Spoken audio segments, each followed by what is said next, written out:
కాంగ్రెస్ ప్రభుత్వంపై BJP MP Laxman మండిపడ్డారు. రైతు భరోసా విషయంలో ప్రభుత్వం మోసం చేస్తుందని ఆరోపించారు. రైతు భరోసా కింద 15,000 ఇస్తామన్న మాట తప్పారన్నారు. కాంగ్రెస్ అంటేనే మోసమని మరోసారి రుజువైందన్నారు లక్ష్మణ్. రుణమాఫీ విషయంలో రేవంత్ సర్కార్ రైతుల్ని మోసం చేస్తుందని ఆరోపించారు.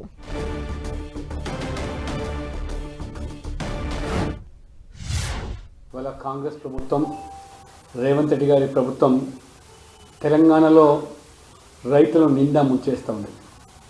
రుణమాఫీ, రైతు బంధు, రైతు భరోసా, బోనస్ అన్నిటిలో కూడా కోతలు విధించి కాంగ్రెస్ పార్టీ అంటే పచ్చి మోసం, దగ అని మరొకసారి ఈరోజు నిరూపించుకున్నారు.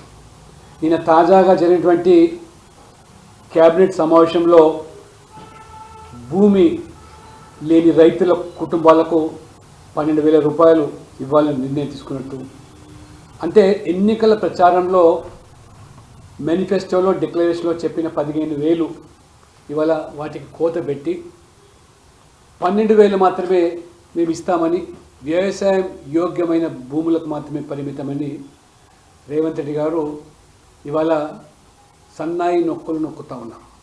అంటే కాంగ్రెస్ యొక్క గ్యారెంటీలన్నీ కూడా నీటి మూటలేని తేలిపోతూ ఉన్నది. మరి నీళ్ళ మీద రాష్ట్ర రాతలుగానే వీళ్ళ హామీలు, గ్యారెంటీలు.